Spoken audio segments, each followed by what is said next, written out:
പ്രോത്സാഹനം ചെയ്യുന്നു. ഈ പെരിന്തൽമണ്ണയിലേക്ക് പുതുയുഗ യാത്രയുമായി കടന്നു വന്ന നമ്മുടെ പ്രതിപക്ഷ നേതാവ് വി ഡി സതീശൻ അവരുകളെ സ്വാഗതം ചെയ്യുന്നതിന് വേണ്ടി KPCC general secretary Shri V Baburaj ഉപഹാരം നൽകി സ്വീകരിക്കുന്നു.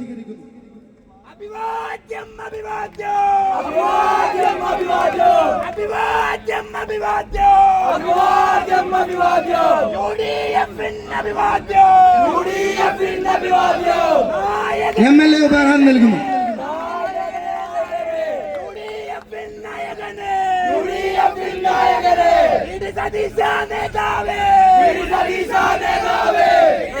ഏറ്റവും പ്രിയങ്കരനായ അധ്യക്ഷൻ നമ്മുടെ MM സക്കീർ ഹുസൈൻ ഈ സമ്മേളനം ഉദ്ഘാടനം ചെയ്ത ഞങ്ങളുടെ എല്ലാം പ്രിയങ്കരനായ ജ്യേഷ്ഠ സഹോദരൻ, ഈ നാടിന്റെ പ്രിയങ്കരനായ MP CT മുഹമ്മദ് ബഷീർ സാഹിബ്, നമ്മുടെ പെരിന്തൽമണ്ണയുടെ ജനകീയനായ നായകൻ ശ്രീ നജീബ് കാന്തപുരം MLA, പ്രിയപ്പെട്ട ശ്രീ AP അനിൽകുമാർ, ശ്രീ നാലകത്ത് സൂപ്പി, ശ്രീ അബ്ദുറഹ്മാൻ രണ്ടത്താനി, ശ്രീ സന്ദീപ് വാര്യർ, പ്രിയപ്പെട്ട ശ്രീ VS ജോയി ഉൾപ്പെടെ വേദിയിലും സദസ്സിലുമുള്ള ഐക്യ ജനാധിപത്യ മുന്നണിയുടെ നേതാക്കളെ, നിയോജകമണ്ഡലം UDF ഭാരവാഹികളെ, ഏറ്റവും പ്രിയപ്പെട്ട നേതാക്കളെ, എൻ്റെ പോരാളികളായ പ്രിയപ്പെട്ട സഹപ്രവർത്തകരെ, ഞാൻ നിങ്ങളെ പോരാളികൾ എന്ന് വിളിച്ചത് നമ്മളെല്ലാവരും ചേർന്നൊരു മഹായുദ്ധത്തിന് പുറപ്പെടുകയാണ്. വേദിയിലിരിക്കുന്ന ഞാനും നിങ്ങളുമെല്ലാം ഈ യുദ്ധത്തിലെ പോരാളികളാണ്. നമ്മൾ ഈ യുദ്ധം ജയിക്കുക തന്നെ ചെയ്യും. നമ്മൾ ഈ യുദ്ധം ജയിക്കണം എന്നത് കേരളത്തിലെ ജനങ്ങളുടെ ഹൃദയാഭിലാഷമാണ്. അത് നമ്മൾ സാക്ഷാത്കരിക്കും. ഈ സർക്കാർ 10 വർഷം കൊണ്ട് തകർത്തത് നമ്മുടെ കേരളത്തെ. ഒരു വലിയ നട്ടെൽ എന്താണ്? ആ നാടിന്റെ സമ്പദ് വ്യവസ്ഥയാണ് ഒരു നാടിന്റെ നട്ടെൽ. ആ സമ്പദ് വ്യവസ്ഥയുടെ നട്ടെൽ ഒടിച്ചു ഇവർ, അതിനെ തകർത്തു തരിപ്പണമാക്കി. അടുത്ത മാസം പിണറായി വിജയൻ ബഹുമാനപ്പെട്ട മുഖ്യമന്ത്രി ഈ അധികാരത്തോട് സലാം പറയും. പക്ഷെ അപ്പോൾ 6 ലക്ഷം കോടി രൂപയുടെ കടബാധ്യത മലയാളിയുടെ തലയിൽ കെട്ടിവെച്ചിട്ടാണ് ഇദ്ദേഹം അധികാരത്തിൽ നിന്ന് ഒഴിയുന്നത്. കടത്തിന്റെ കാണാക്കയങ്ങളിലേക്ക് കേരളത്തെ ചവിട്ടിത്താഴ്ത്തിയിട്ടാണ് പോകുന്നത്. ഇനി നമ്മൾ, അതാണ് എനിക്ക് പറയാനുള്ളത്, കേവലം പ്രതിപക്ഷം മാത്രമല്ല, നമ്മൾ ജനങ്ങളുടെ ആഗ്രഹം പൂർത്തീകരിച്ചുകൊണ്ട് അധികാരത്തിലേക്ക് വരേണ്ട മുന്നണിയാണ്. എവിടെയെല്ലാം ഈ ഗവൺമെന്റ് പരാജയപ്പെട്ടോ അവിടെയെല്ലാം കേരളത്തെ പുനർജനിപ്പിക്കാൻ ഐക്യ ജനാധിപത്യ മുന്നണിക്ക് പദ്ധതികളുണ്ട്.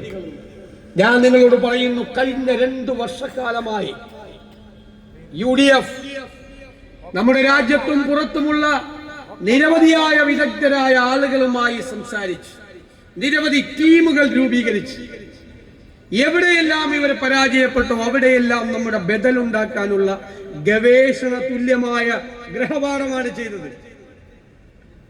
ഈ സമ്പദ് വ്യവസ്ഥ ഇവർ തകർത്തത് നമ്മളതിനെ കൈപിടിച്ചെഴുന്നേൽപ്പിക്കും. മികച്ച ഫിനാൻസ് ധനകാര്യ മാനേജ്മെന്റ് കൊണ്ടുവരും, മികച്ച നികുതി ഭരണം കൊണ്ടുവരും, ഖജനാവിന്റെ ചോർച്ചയടയ്ക്കും, സമ്പദ് വ്യവസ്ഥയെ കുതിച്ചുയർത്തും. ഇപ്പോൾ പൂച്ച പെറ്റുകിടക്കുന്ന കേരളത്തിലെ ഖജനാവിൽ നമ്മൾ ആ ഖജനാവ് നിറയ്ക്കും. ഖജനാവിലെ പണം ഉണ്ടാകുമ്പോൾ സാധാരണക്കാരനെ, പാവപ്പെട്ടവനെ, ഇടത്തരക്കാരനെ ഹൃദയത്തോട് ചേർത്ത് നിർത്തി അവന്റെ സങ്കടങ്ങൾ മാറ്റും, അവന്റെ കണ്ണീരൊപ്പും, അവന്റെ ജീവിത നിലവാരം ഉയർത്തും, നമ്മുടെ കേരളത്തിന്റെ മുഖച്ഛായ മാറ്റും. കേരള രാഷ്ട്രീയ ചരിത്രത്തിൽ ഒരു പ്രതിപക്ഷവും ചെയ്യാത്ത ഗ്രഹപാഠം ചെയ്തുകൊണ്ടാണ് നമ്മൾ ഇതിൽ സാധാരണ രാഷ്ട്രീയമാണ്, രാഷ്ട്രീയമൊക്കെ പറയും. പക്ഷേ അതിനേക്കാൾ കൂടുതൽ നമ്മൾ ചർച്ച ചെയ്യുന്നത് ഭാവി കേരളത്തെ കുറിച്ചാണ്, വരാനിരിക്കുന്ന നമ്മുടെ തലമുറകൾക്ക് വേണ്ടിയാണ് നമ്മൾ ഈ കേരളത്തെ മാറ്റും. ഞാനൊരു ഉദാഹരണം പറയാം. ആരോഗ്യ കേരളം വെന്റിലേറ്ററിലാണ് എന്ന് നമ്മൾ ആക്ഷേപം ഉന്നയിച്ചു, ശരിയല്ലേ? വെന്റിലേറ്ററിൽ കിടക്കുന്ന ആരോഗ്യ കേരളത്തെ കൈ പിടിച്ചെഴുന്നേൽപ്പിച്ച് ആരോഗ്യവതിയാക്കി നമ്മൾ കേരളത്തിലൂടെ നടത്തും. നമ്മൾ 9 മാസക്കാലം മുമ്പ് ഒരു ഹെൽത്ത് കമ്മീഷൻ ഉണ്ടാക്കി. ഡോക്ടർമാരുടെ, രാജ്യത്തിനകത്തും പുറത്തുമുള്ള 300ഓളം ഡോക്ടർമാരുടെ ഹെൽത്ത് കോൺക്ലേവ് നടത്തി. ആ കമ്മീഷൻ 600-ലധികം ഡോക്ടർമാരും ആരോഗ്യ പ്രവർത്തകരുമായി സംസാരിച്ചു. നമ്മൾ ഇന്നലെ ഒരു വിഷൻ ഹെൽത്ത് ഡോക്യുമെന്റ് അവതരിപ്പിച്ചു കേരളത്തിന്റെ മുന്നിൽ. വരാനിരിക്കുന്ന കേരള ആരോഗ്യരംഗം എങ്ങനെയായിരിക്കണമെന്ന്. യൂണിവേഴ്സൽ ഹെൽത്ത് കവറേജാണ്. ഒരു രോഗിയും മരുന്നില്ലാതെ, ചികിത്സ കിട്ടാതെ കേരളത്തിൽ ഇനി മരിക്കില്ല. സ്ത്രീകൾക്കും കുട്ടികൾക്കും ഹോസ്പിറ്റലാണ്. ട്രൈബൽ ഏരിയയിൽ ട്രൈബൽ ഹോസ്പിറ്റലാണ്. സാംക്രമിക രോഗങ്ങൾ തടയാൻ വൺ ഹെൽത്ത് പ്ലാറ്റ്ഫോമാണ്. നിരവധിയായ പദ്ധതികളാണ്. ഞാൻ എല്ലാം സമയക്കുറവ് മൂലം വിശദീകരിക്കുന്നില്ല. ഞാൻ കരുതുന്നു അതുപോലെ നടപ്പാക്കിയാൽ ലോക രാജ്യങ്ങളിൽ നിന്ന് പോലും ചികിത്സയ്ക്ക് കേരളത്തിലേക്ക് എത്തുന്ന ആരോഗ്യത്തിന്റെ ഡെസ്റ്റിനേഷൻ പോയിന്റ് ആക്കി കേരളത്തെ നമ്മൾ മാറ്റി. അതോടൊപ്പം മറ്റൊരു ടീം, മുൻ വൈസ് ചാൻസലർമാരടക്കമുള്ള ഒരു വലിയ ടീം, CT മുഹമ്മദ് ബഷീർ സാഹിബ് ആ ചടങ്ങിൽ പങ്കെടുത്തതാണ്. ഞങ്ങൾ ഒരു എഡ്യൂക്കേഷൻ കോൺക്ലേവ് നടത്തി. നമ്മളൊരു ഡോക്യുമെന്റ് വരും. ഈ യാത്ര തീരുന്നതിന് മുമ്പ് ഇതെല്ലാം പുറത്തു വരും. നമ്മുടെ കുട്ടികൾ 40-50 ലക്ഷം രൂപ ബാങ്കിൽ നിന്ന് ലോൺ എടുത്ത് കിടപ്പാടം പണയപ്പെടുത്തി വിദേശത്ത് പഠിക്കാൻ പോകുന്നു.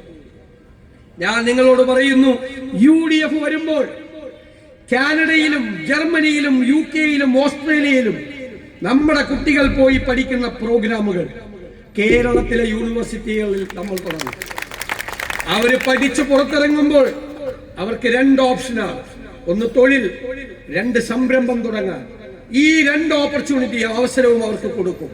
അതിനുള്ള കേരളം ഇന്നേ വരെ തയ്യാറാക്കാത്ത സമഗ്രമായ ഒരു തൊഴിൽ സംരംഭ പദ്ധതി ഈ ജാഥ തിരുവനന്തപുരത്ത് എത്തുന്നതിന് മുമ്പ് നമ്മൾ പ്രഖ്യാപിക്കും. കാർഷിക മേഖലയിൽ വന്യജീവി ആക്രമണം തടയാൻ, കാർഷിക മേഖലയിൽ ഊർജമുണ്ടാക്കാൻ, ഉത്തേജകമുണ്ടാക്കാൻ ഉള്ള കാർഷിക പാക്കേജ് നമുക്കുണ്ട്. ഇനി ഒരു സ്വപ്ന പദ്ധതിയുണ്ട്. ഒന്നല്ല, നിരവധി. അതിലൊന്ന് പറയാം. 600 കിലോമീറ്റർ തീരപ്രദേശമാണ് കേരളത്തിൽ. 2 അന്താരാഷ്ട്ര തുറമുഖങ്ങളുണ്ട്, വിഴിഞ്ഞത്തും കൊച്ചിയിലും. ഒരു കണ്ടെയ്നർ ടെർമിനൽ ഉണ്ട്, 17 മിനി പോർട്ടുകളുണ്ട്. ഇതിനെയെല്ലാം സംയോജിപ്പിച്ച് മിഷൻ സമുദ്ര എന്ന പേരിൽ കോസ്റ്റൽ ഷിപ്പിംഗ് തുടങ്ങിയാണ് വന്നത്.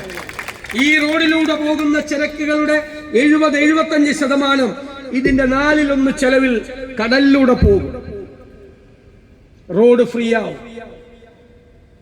മാത്രമല്ല, ഈ തുറമുഖങ്ങൾ വളരും. 2ാം ഘട്ടത്തിൽ ക്രൂയിസ് ഷിപ്പിംഗ്, അതായത് പാസഞ്ചേഴ്സിനെ കൊണ്ടുവന്ന് ടൂറിസം. 3ാമത്തെ ഘട്ടത്തിൽ നദികളെ കൂടി ചേർത്തുകൊണ്ടുള്ള ഇന്റഗ്രേറ്റഡ് ടൂറിസ്റ്റ് പ്രോജക്ട്.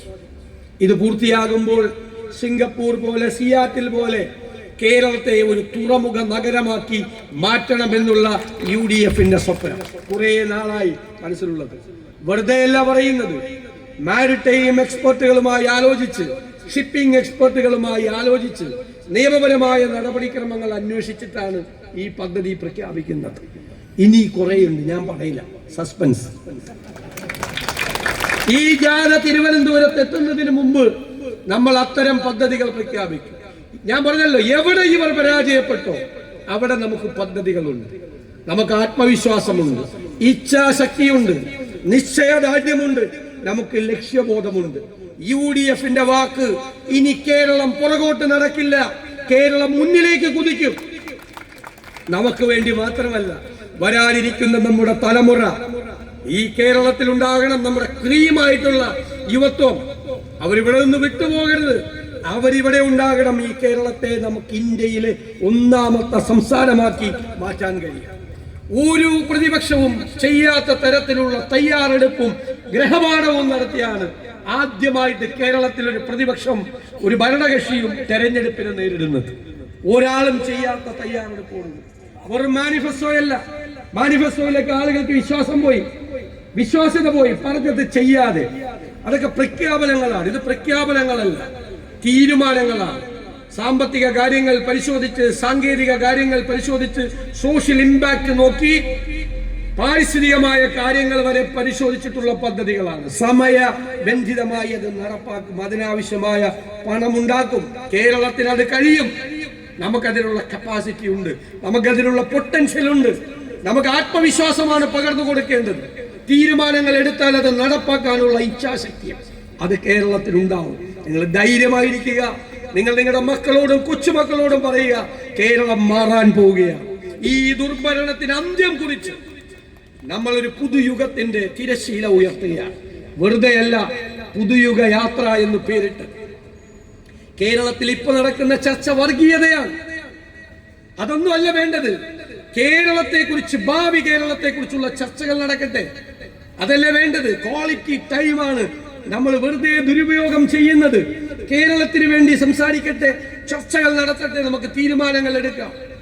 ഇപ്പൊ വർഗീയതയാണ്. ഇപ്പോ നിങ്ങൾക്കറിയാം, സംഘപരിവാർ അവരെന്നും ഒരുപോലെ ഏത് സംസ്ഥാനത്ത് ചെന്നാലും മതങ്ങളെ തമ്മിലടിപ്പിച്ച് വിദ്വേഷ പ്രചരണം നടത്തി അവർക്ക് ആളുകൾ കൂടി നിൽക്കുന്നത് കണ്ടുപിടിക്കില്ല. അപ്പൊ തമ്മിലടിപ്പിക്കണം, അതിൽ നിന്ന് രാഷ്ട്രീയ മുതലെടുപ്പ് നടത്തണം. അതേ പാതയിൽ ഇപ്പൊ കേരളത്തിലെ CPM സഞ്ചരിക്കുകയാണ്. ഡൽഹിയിലെ ചേട്ടൻ ബാവയുടെ അതേ വഴിയിൽ തിരുവനന്തപുരത്ത് അനിയം ബാവയും പോയിക്കൊണ്ടിരിക്കുകയാണ്. അതാണ് നടക്കുന്നത്. ഞാൻ പാർലമെന്റ് തെരഞ്ഞെടുപ്പിൽ ശ്രീ പിണറായി വിജയന്റെ പ്രസംഗങ്ങൾ കേട്ടു. 35 ദിവസം മുഴുവൻ ന്യൂനപക്ഷ പ്രേമമായിരുന്നു. ഗാസയിലെ കുഞ്ഞുങ്ങളെ കുറിച്ച്, പാലസ്തീനിലെ യുദ്ധത്തെക്കുറിച്ച്, പൗരത്വ രജിസ്റ്ററിനെ കുറിച്ച്. പക്ഷെ ന്യൂനപക്ഷങ്ങൾക്ക് മനസ്സിലായി കാപഡ്യമാണ്. അവർ വോട്ട് ചെയ്തില്ല. അപ്പോൾ ഉടനെ തെരഞ്ഞെടുപ്പ് കഴിഞ്ഞപ്പോ പ്ലേറ്റ് മാറ്റി. ഗാസ എന്നൊക്കെ പറഞ്ഞിട്ട് ഇപ്പൊ എത്ര വർഷമായെന്നറിയാമോ? തെരഞ്ഞെടുപ്പ് കഴിഞ്ഞ പിന്നെ പാലസ്തീനെ പറ്റിയും പൗരത്വ രജിസ്റ്ററെ പറ്റിയും പറയുന്നില്ല. ഇപ്പോ നിങ്ങൾ അറിയണം, തിരുവനന്തപുരത്ത് പോയി ഈ മുഖ്യമന്ത്രിയാണ് കേരളത്തിൽ വർഗീയ പ്രചരണത്തിന് തുടക്കം കുറിച്ചത്. ഡൽഹിയിൽ പോയി ഹിന്ദു പത്രത്തിന് ഒരു ഇന്റർവ്യൂ കൊടുത്തു. മലപ്പുറത്തെ കുറിച്ചാണ് മോശമായ പരാമർശങ്ങൾ ഈ മുഖ്യമന്ത്രി നടത്തി. തുടക്കമിടുകയായിരുന്നു, തിരികൊളുത്തുകയായിരുന്നു. പിന്നെ പുറകെ കിങ്കരന്മാർ വന്നു. AK ബാലൻ, പിന്നെ ഒരു മന്ത്രി സജി ചെറിയാൻ പറയുകയാണ്, എന്താ പറഞ്ഞത്, മലപ്പുറത്ത് നിന്ന് ജയിച്ചവരുടെ പേര് നോക്കിയാൽ അറിയാം പച്ചയ്ക്ക് വർഗീയത പറയുക. അലിപ്പോഴും ഈ പിണറായി വിജയന്റെ മന്ത്രിസഭയിൽ ഇരിക്കുകയാണ്. ഇതെന്ത് കമ്മ്യൂണിസ്റ്റ് പാർട്ടിയാണ്? നാണമുണ്ടോ നിങ്ങൾക്ക്? UDF ഒരാളാണ് അങ്ങനെ പറഞ്ഞതെങ്കിൽ 24 മണിക്കൂറിനകം ഞങ്ങളെ പുറത്താക്കിയത്. 24 മണിക്കൂർ. കമ്മ്യൂണിസ്റ്റ് പാർട്ടി മന്ത്രിസഭയിൽ ഇരിക്കുകയാണ്, പച്ചയ്ക്ക് വർഗീയത പറഞ്ഞൊരു മന്ത്രി. ഇതെന്ത് കമ്മ്യൂണിസ്റ്റ് പാർട്ടിയാണ്? അതാണ് ഞാൻ പറഞ്ഞത്, ഇവർ ഒരേ വഴിയിലാണ്. പക്ഷേ വർഗീയത പറഞ്ഞാലും വരണ്ട. ഭൂരിപക്ഷ വർഗീയത പറഞ്ഞാലും ന്യൂനപക്ഷ വർഗീയത പറഞ്ഞാലും UDF അതിനെ ശക്തിയായി എതിർക്കും, ചോദ്യം ചെയ്യും. ഏത് കൊലകൊമ്പൻ വന്ന് വർത്തമാനം പറഞ്ഞത്? വോട്ടെന്നും പറഞ്ഞ് ഞങ്ങളെ ആരും പേടിപ്പിക്കണ്ട, വോട്ട് ബാങ്ക് എന്നും പറഞ്ഞ് ഒരാളും ഞങ്ങളെ പേടിപ്പിക്കണ്ട. തെരഞ്ഞെടുപ്പിന്റെ പാരമ്യത്തിൽ നിൽക്കുമ്പോഴും വർഗീയത പറഞ്ഞാൽ അതിനെ ചോദ്യം ചെയ്യുക ചെയ്യും. 4 വോട്ടിന് വേണ്ടി കോംപ്രമൈസ് ചെയ്യില്ല. ഞാൻ പറഞ്ഞു നേരത്തെ, പിണറായി വിജയനും VD സതീശനും ഒക്കെ കുറച്ചാൾ കൂടി ഉണ്ടാവുള്ളൂ. പിന്നെ ഓർമ്മയാ, കുറച്ച് കഴിയുമ്പോൾ ഓർമ്മ പോലും ഉണ്ടാവില്ല. പക്ഷെ നമ്മുടെ കേരളം ഉണ്ടാകണം. അവിടെ നമ്മുടെ മക്കളും കൊച്ചുമക്കളും സൗഹാർദ്ദത്തോടെ ജീവിക്കുന്നൊരു സാഹചര്യം ഇല്ലാതാക്കാൻ ആരെങ്കിലും ശ്രമിച്ചാൽ നമ്മൾ ജീവിച്ചിരിക്കുമ്പോൾ നമ്മൾ അതിന് സമ്മതിക്കില്ല. ഈ കേരളത്തെ തകർക്കാൻ നമ്മൾ സമ്മതിക്കില്ല. ഒരു തീപ്പൊരി വീണാൽ ആളിക്കത്തിക്കാൻ ശ്രമിക്കുന്ന വർഗീയവാദികളുടെ കൈകളിലേക്ക് ഈ CPM തീപ്പന്തം എറിഞ്ഞു കൊടുക്കുകയാണ്. അതിനെ വെള്ളമൊഴിച്ച് കെടുത്താനുള്ള ആർജവം കേരളത്തിലെ UDF-നുണ്ട് എന്ന് ഞാൻ പറയും. നമ്മളത് ചെയ്യും. നമ്മുടെ നിലപാടാണ്.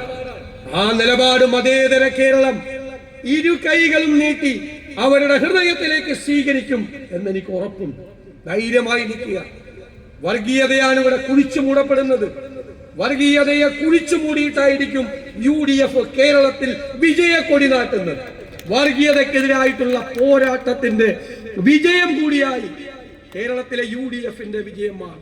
നമ്മളെ ഭിന്നിപ്പിക്കാൻ ശ്രമിക്കുന്നവർക്ക് നമ്മൾ കൊടുക്കേണ്ട മറുപടി നമ്മൾ തോളോട് തോൾ ചേർന്ന് നമ്മൾ ഒരുമിച്ച് നിൽക്കുക. ഞങ്ങളെ ഭിന്നിപ്പിക്കാൻ ഒരുത്തനും വരണ്ട എന്ന് കേരളത്തിൽ പറയണം. നമുക്ക് നാടിന്റെ ഭാവിയെ കുറിച്ച് സംസാരിക്കണം. ഇപ്പോൾ ഞാൻ പറഞ്ഞു ഞങ്ങള് പയ്യന്നൂരിലെത്തി. അവിടെ ചർച്ചയാണ് രക്തസാക്ഷി ഫണ്ട്. കേരളത്തിലെ CPM ഇപ്പോൾ എന്താ പ്രശ്നം? രക്തസാക്ഷികൾ ഉണ്ടാകുന്നത് ലോട്ടറി അടിക്കുന്ന പോലെ, ബമ്പർ ലോട്ടറി അടിക്കുന്ന പോലെ. അപ്പൊ പിരിവ് തുടങ്ങി, എന്നിട്ട് പൈസ അടിച്ചു മാറ്റി. ധനരാജ് രക്തസാക്ഷി ഫണ്ട് പിരിച്ച് അടിച്ചു മാറ്റിയപ്പോൾ ഒരു ഉത്തമനായ കമ്മ്യൂണിസ്റ്റ് ചോദ്യം ചെയ്തു. കുഞ്ഞികൃഷ്ണനെ പുറത്താക്കി. ഞാൻ ഞെട്ടിപ്പോയി. അവിടെ ശബരിമല അയ്യപ്പന്റെ സ്വർണം കവർന്ന 3 CPM നേതാക്കന്മാർ ജയിലിൽ കിടക്കുകയാണ്. സ്വർണം മാത്രമല്ല കവർന്നത്, അയ്യപ്പന്റെ ശ്രീകോവിലിൽ നിന്നിരുന്ന അതിമനോഹരമായ ദ്വാരപാലക ശില്പം ഇവർ എടുത്തുകൊണ്ടുപോയി ഒരു കോടീശ്വരന് വിറ്റു. കോടികൾക്ക്. കോടീശ്വരനെയും പറ്റിച്ചു. കള്ള മുതലാന്ന് അയാളോട് പറഞ്ഞില്ല, അയാളെയും പറ്റിച്ചു. അങ്ങനെ പറ്റിച്ചവരാണ് 2019 ഒന്നാം പിണറായി സർക്കാരിന്റെ കാലത്ത് അവരിത് കട്ടു. കോടതി പറഞ്ഞു ഇത് ആരും അറിഞ്ഞില്ല.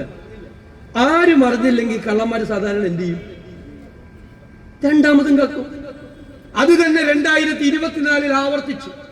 അപ്പോഴാണ് കോടതി ഇടപെട്ട. ഞാൻ കരുതുന്നത് അയ്യപ്പൻ തന്നെ ഇടപെട്ടാണ്. ഇല്ലെങ്കിൽ അയ്യപ്പന്റെ തങ്ക വിഗ്രഹം വരെ ഇവന്മാരെ അടിച്ചു മാറ്റിയാണ്. എന്നിട്ട് ആ ജയിലിൽ കിടക്കുന്ന 3 CPM നേതാക്കൾക്കെതിരായി ഒരു അച്ചടക്ക നടപടി എടുത്തില്ല CPM ഇതുവരെ. പേടിയാ. അവര് വേറെ നേതാക്കന്മാരുടെ പേര് പറഞ്ഞാൽ ക്യൂ നിൽക്കുന്നുണ്ട് കുറെ പേര്. അവര് കൂടി അകത്തു പോകും. എന്നിട്ട് ഈ പാവം കുഞ്ഞികൃഷ്ണനെതിരായി നടപടിയെടുത്തു. ഇത് വൈരുദ്ധ്യമാണ്. ഞാൻ എൻ്റെ സുഹൃത്തുക്കളോട് പറഞ്ഞു ഇതാണ് ഇപ്പോഴത്തെ കമ്മ്യൂണിസ്റ്റ് മാർക്സിസ്റ്റ് പാർട്ടിയുടെ വൈരുദ്ധ്യാത്മക ഭൗതികവാദം. ഇതാണ് സിദ്ധാന്തം. ഇനി ആഗോള അയ്യപ്പ സംഗമം നടത്തി. കോടതി നോക്കി നിൽക്കുമ്പോഴാണ് കോടതി പറഞ്ഞ് ചെലവൊക്കെ ഇവിടെ പറയണോ? ഇത് കോടതിയെ പറ്റിക്കുകയാണ്. ചെലവ് കൊടുക്കുമ്പോൾ ഏതോ ഒരു ഭജന സംഘം അവിടെ ഗാനമേള നടത്തി. ആ ഭജന സംഘം അതിന്റെ ബില്ല് എഴുതിയെടുത്തു. അവര് പറഞ്ഞ് ഞങ്ങൾ അങ്ങോട്ട് പോയിട്ട് പോലുമില്ല. അവിടെ 600 പേരാ പങ്കെടുത്തത്. 4000 പേർക്ക് ഭക്ഷണം. കിടക്ക കൊണ്ടുവന്ന കിടക്ക വരെ ഇവന്മാരെ അടിച്ചു മാറ്റി. പണ്ട് കൊല്ലത്ത് CPM ഒരു ആഘോഷം നടത്തി, ഫെസ്റ്റിവൽ കോർപ്പറേഷന്റെ. അപ്പോ ഒരു കുതിരയെ കൊണ്ടുവന്നു എന്ന് കണക്ക് ആഘോഷത്തിന്. അപ്പൊ കുതിരയെ കൊണ്ടുവന്ന വാഹനത്തിന്റെ ചാർജ് എഴുതി മേടിച്ചു. അപ്പൊ ഓഡിറ്റുകാർ വാഹനം നോക്കിയപ്പോ മാരുതി കാറാണ്. ഇവിടെ മാരുതി കാറിൽ എങ്ങനെയാണ് കുതിരയെ കൊണ്ടുവന്നെ? മാരുതി കാറിൽ കുതിരയെ കൊണ്ടുവന്ന ഈ വിദഗ്ധന്മാരാണ് ഇപ്പോ ശബരിമല അയ്യപ്പനെ പറ്റിച്ച് ആഗോള അയ്യപ്പ സംഘം 10 കോടി, ആകെ 600 പേര് പങ്കെടുത്ത ഒരു പരിപാടി 10 കോടിയാ 11 കോടിയാ ഇവന്മാരെ അടിച്ചു മാറ്റി. ഇവന്മാര് അയ്യപ്പന്റെ സ്വർണവും ആഗോള അയ്യപ്പ സംഗമം ഹൈക്കോടതി നിൽക്കുന്ന സാധനവും അടിച്ചു മാറ്റിയവർ ഇനി കേരളത്തിൽ വല്ലതും ബാക്കി വയ്ക്കുക മുഴുവൻ കമഴ്ത്തിയിട്ടാണ് പോകുന്നത്. ഈ അഴിമതി എല്ലാം പുറത്തു വന്നുകൊണ്ടിരിക്കുകയാണ്. ഒന്നൊന്നായി പുറത്തു വന്നുകൊണ്ടിരിക്കുകയാണ്. പിന്നെ പ്രഖ്യാപനങ്ങളാണ്. ഏത് പൂച്ച പറ്റി കിടക്കുന്ന ഖജനാവ് വെച്ചുകൊണ്ട് പ്രഖ്യാപനങ്ങൾ ചുമ്മാ പ്രഖ്യാപിക്കുക. 2021 ഇവർ പറഞ്ഞു ഞങ്ങൾ അധികാരത്തിൽ വന്നാൽ 1200 രൂപയുടെ പെൻഷൻ 2500 രൂപയാണ്. 4.25 കൊല്ലക്കാലം ഒരു ചില്ലി കാശ് കൂട്ടിയോ? ഈ ഇലക്ഷന്റെ തൊട്ട് പുറകെ ഒരാഴ്ച മുമ്പ് 400 രൂപ കൂട്ടിയത്. അപ്പൊ ഞങ്ങൾ പറഞ്ഞു മലയാളിയുടെ സാമാന്യ ബുദ്ധിയെ നിങ്ങൾ പരിശോധിക്കരുത്. അവരെന്ത് ചെയ്തു? 400 രൂപ മേടിച്ച് പോക്കറ്റിലിട്ടു. പോളിംഗ് ബൂത്തിൽ പോയി UDF വോട്ട് ചെയ്തു. അപ്പൊ നമ്മുടെ ഇടുക്കിയിലെ മണി സഖാവ് പറഞ്ഞു കൊള്ളരുതാത്തവന്മാർ ഞങ്ങളുടെ കാശും മേടിച്ച് UDF വോട്ട് ചെയ്തു. എന്റെ മണി സഖാവ് അവർ കൊള്ളരുതാത്തവന്മാരല്ല, നിങ്ങളെക്കാൾ ബുദ്ധിയുള്ളവരാണ്. അവർക്കറിയാം ഈ LDF 2 മാസം പെൻഷൻ തരുള്ളൂ. അടുത്ത 5 കൊല്ലം അവർക്ക് പെൻഷൻ കൊടുക്കേണ്ടത് കേരളത്തിലെ UDF ആണ് എന്നറിയാനുള്ള സാമാന്യ ബോധം സാധാരണക്കാർക്കുണ്ട് എന്ന് നിങ്ങൾ മറന്നുപോയി. ഇതാണ് നമ്മൾ വലിയ മാറ്റത്തിലേക്ക് പോവുകയാണ്. ഞാൻ ഒരു കാര്യം കൂടി പറഞ്ഞ് അവസാനിപ്പിക്കുക. ഞങ്ങൾ തിരുവനന്തപുരത്ത് ഒരു 2-3 മാസം മുമ്പ് ഞങ്ങളിങ്ങനെ ചർച്ചയ്ക്കിരിക്കുകയാണ് എല്ലാവരും UDF. അപ്പൊ ഞാനൊരു ഇത്തിരി ഗമ പറഞ്ഞു. കഴിഞ്ഞ പ്രാവശ്യം എറണാകുളത്ത് നമുക്കെതിരായി ട്രെൻഡ് ഉണ്ടായിരുന്നപ്പോഴും 14-ൽ 9 സീറ്റ് ജയിച്ചു. എന്റെ ജില്ലയാണ്. ഞാൻ പറയും ഈ പ്രാവശ്യം ഞങ്ങൾ 14 സീറ്റും ജയിക്കുന്നു. അപ്പൊ കുഞ്ഞാലൂർ സാഹിബ് നമ്മുടെ അനിൽകുമാറിന്റെ മുഖത്തേക്ക് നോക്കി. ഇവർ രണ്ടുപേരും കൂടി അടുത്തടുത്തായിരുന്നിരുന്ന കയ്യുമ്മ പിടിച്ചു. എന്നിട്ട് കുഞ്ഞാലി സാഹിബ് ഇവർ എന്തോ പറഞ്ഞു. കുഞ്ഞാലി സാഹിബ് എന്നോട് എന്നാ പിന്നെ ആയിക്കോട്ടെ, ഞങ്ങൾ മലപ്പുറത്ത് 16-ൽ 16 സീറ്റും പിടിക്കുന്നു. പിടിക്കില്ലേ നിങ്ങൾ? 16 സീറ്റ് പിടിക്കില്ലേ? ഉറപ്പാകണം. പെരിന്തൽമണ്ണയിൽ സ്വല്പം ഭൂരിപക്ഷം കുറഞ്ഞു കഴിഞ്ഞ പ്രാവശ്യം. അതിന്റെ പലിശ സഹിതം വലിയ ഭൂരിപക്ഷം ഈ പ്രാവശ്യം. ഇത് എന്തൊരു MLA ആണ്, എനിക്ക് അസൂയാണ്.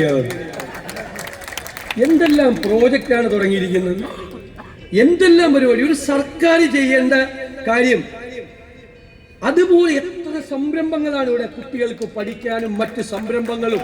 എന്തൊരു എഫർട്ടാണ് ഈ മനുഷ്യൻ എടുക്കുന്നത്. ആദ്യമായിട്ട് MLA ആയ ഒരാളാണോ ഇത് ചെയ്യുന്നതെന്ന് സത്യം എനിക്ക് അവിശ്വസനീയമായി. ഞാൻ പിന്നെ നേരിട്ട് കണ്ടപ്പോഴാണ് എനിക്ക് അത്രയും പിടിച്ചില്ല. ഭയങ്കര അസൂയ വന്നു സത്യമായിട്ട്. ഞാൻ ഉള്ള കാര്യം ആദ്യമായിട്ട് MLA, ഞാൻ 25 കൊല്ലമായി ഞങ്ങൾക്കൊന്നും പറ്റാത്ത കാര്യമാണ് ഈ മനുഷ്യൻ ചെയ്തിരിക്കുന്നത്. എന്തൊരു കമ്മിറ്റ്മെന്റാണ്. ഞാൻ വെറുതെ പറയല്ല, ഞാൻ വേറെങ്കും പോയിട്ട് ഇങ്ങനെ MLA-മാരെ പോലീസൊന്നും പറഞ്ഞിട്ടില്ല. അനിൽ എന്റെ ആത്മമിത്ര, അനിലിനെ പോലും ഞാൻ പോലീസ് പറഞ്ഞില്ല അവിടെ പോയിട്ട്. ഇതൊരു ഭയങ്കര മുതലാണ്. അത് 5 കൊല്ലക്കാലം അതുപോലെയാണ് ചെയ്തത്. നിങ്ങളിത് എങ്ങനെ ചെയ്യുന്നത് പറഞ്ഞൊന്നും തരില്ല. ഭയങ്കര കള്ളനാണ്, രഹസ്യമൊന്നും പറഞ്ഞു തരില്ല. പക്ഷെ കാര്യങ്ങൾ ചെയ്യേണ്ട ഒരു പെർഫെക്ഷൻ എന്ന് പറയുന്നത് എനിക്ക് തന്നെ തോന്നി. എനിക്കൊരു കുറ്റബോധം തോന്നി. എനിക്ക് ഇത്രയും കൊല്ലമായിട്ട് ഇതുപോലെ ചെയ്യാൻ പറ്റിയില്ലല്ലോ. അതിനൊക്കെയുള്ള ജനങ്ങള് നമ്മളോട് ചെറുപ്പത്തിലെ അമ്മമാര് പറയും ദൈവഭയമുള്ളവരായിട്ട് വളരണം. അതായത് നമ്മൾ ചെയ്യുന്നതൊക്കെ ദൈവം കാണുന്നു. ജനപ്രതിനിധികൾക്ക് ഇപ്പൊ തിരഞ്ഞെടുക്കപ്പെട്ടവരുണ്ടല്ലോ, പെരിന്തൽമണ്ണ മുനിസിപ്പാലിറ്റി ഒക്കെ അടിച്ച് തകർത്തല്ല ജയിച്ചത്. എന്തായിരുന്നു ഞാൻ ഞെട്ടിപ്പോയി. ഈ ബാബുരാജ് എന്നെ വിളിച്ചു പറഞ്ഞപ്പോ ഞാൻ വെറുതെ ജയിച്ചാളാണ്. ബാബുരാജ് ചേട്ടൻ ജയിച്ചു കേട്ടാ എന്ന് പറഞ്ഞു. അവരുടെ സന്തോഷം കണ്ടപ്പോഴാണ് ഞാൻ വിശ്വസിച്ചത് ജയിച്ചെന്ന്. അതൊക്കെ തകർത്തു നിങ്ങൾ. അപ്പോ ഭൂരിപക്ഷം അതുപോലെ ഏറ്റാ ഞാൻ നിങ്ങളെ ഏൽപ്പിക്കുക. ഞാൻ ആ വിശ്വാസം എന്റെ ഹൃദയത്തിൽ ഏറ്റിക്കൊണ്ട്, നിങ്ങളുടെ മറുപടി, നിങ്ങളുടെ ഉറപ്പ് ഏറ്റിക്കൊണ്ട് ഇന്ന് നിങ്ങൾ നൽകിയ അതിമനോഹരമായ ഈ സ്വീകരണത്തിൽ നന്ദി പറയാൻ വാക്കുകളില്ലാതെ ഞാൻ നിർത്തും.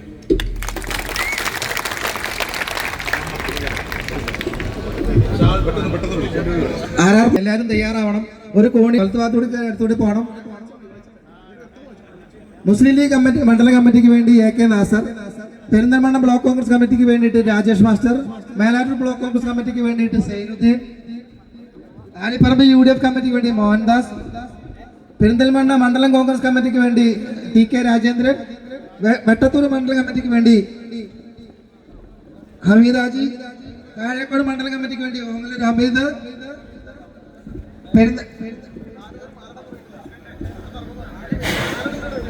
കേരള കോൺഗ്രസ് മണ്ഡലം കമ്മിറ്റിക്ക് വേണ്ടി ഷാൻഡോ ബേബി, കേരള കോൺഗ്രസിന്റെ നിയോജക മണ്ഡലം കമ്മിറ്റിക്ക് വേണ്ടി VK ജോർജ്,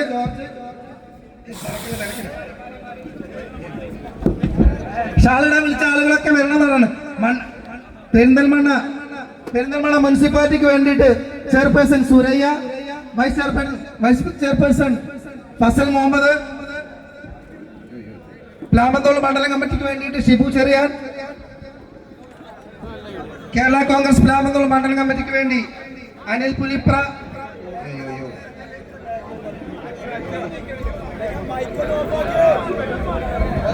മുസ്ലിം ലീഗ് മണ്ഡലം കമ്മിറ്റിക്ക് വേണ്ടി കൊളക്കാട് നസീസ്,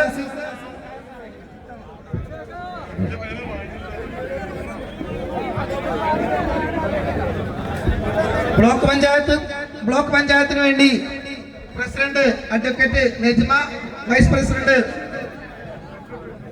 ഹാരിസ്,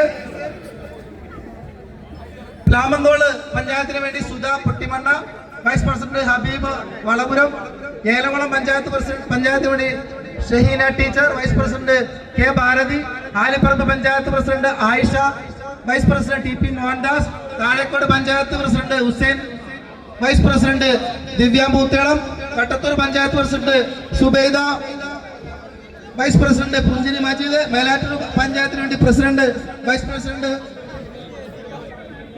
ബ്ലോക്ക് മെമ്പർമാരായ പ്രബീന, വാഹിദ, അഡ്വക്കേറ്റ് ജലീൽ, സുനിൽ, യൂത്ത് കോൺഗ്രസ് നിയോജക മണ്ഡലം കമ്മിറ്റിക്ക് വേണ്ടി ഷെഫീഖ്, യൂത്ത് ലീഗ് മണ്ഡലം കമ്മിറ്റിക്ക് വേണ്ടി സിദ്ദിഖ് ബാഫി, മഹിളാ കോൺഗ്രസ് കമ്മിറ്റിക്ക് വേണ്ടി ഭാരതി, വനിതാ ലീഗ് മണ്ഡലം കമ്മിറ്റി AK മൈമൂന, KSC നിയോജക മണ്ഡലം കമ്മിറ്റി നിയാസ്, സംസ്ഥാന സാഹിതിക്ക് വേണ്ടി ഹുസൈൻ പാറൽ, INL മണ്ഡലം കമ്മിറ്റിക്ക് വേണ്ടി സക്കീർ, മഹിളാ കോൺഗ്രസ് കമ്മിറ്റിക്ക് വേണ്ടി ജമീല KV, ദളിത് കോൺഗ്രസ് കമ്മിറ്റിക്ക് വേണ്ടി ദിനേശ് കണക്കഞ്ചേരി, ഗാന്ധി ദർശൻ സംസ്ഥാന കമ്മിറ്റിക്ക് പാലൂർ ഉണ്ണികൃഷ്ണൻ, ജില്ലാ സെക്രട്ടറി അബൂബക്കർ, മഹിളാ കോൺഗ്രസ് ജില്ലാ സെക്രട്ടറി ലീല മോഹൻദാസ്, മഹിളാ കോൺഗ്രസ് മണ്ഡലം പ്രസിഡന്റ് ഷീബ CP, മഹിളാ കോൺഗ്രസ് ബിന്ദു മോഹൻദാസ്, ദളിത് കോൺഗ്രസ് ജില്ലാ committee Elamkulam Vijayan, Congress committee UDF കമ്മിറ്റിക്ക് വേണ്ടി ദിനേശ് മണ്ണാർമല, വെട്ടത്തൂർ മണ്ഡലം കമ്മിറ്റിക്ക് വേണ്ടി സുജിത, യൂത്ത് കോൺഗ്രസ് കമ്മിറ്റിക്ക് വേണ്ടി സുജിത, DMC നിയോജക മണ്ഡലം അനിൽ ചെമ്പകുന്ന്, OICC UAE കമ്മിറ്റിക്ക് വേണ്ടി സുബേർ ഏലംകുളം, KSU മണ്ഡലം കമ്മിറ്റിക്ക് വേണ്ടി ഇഷാം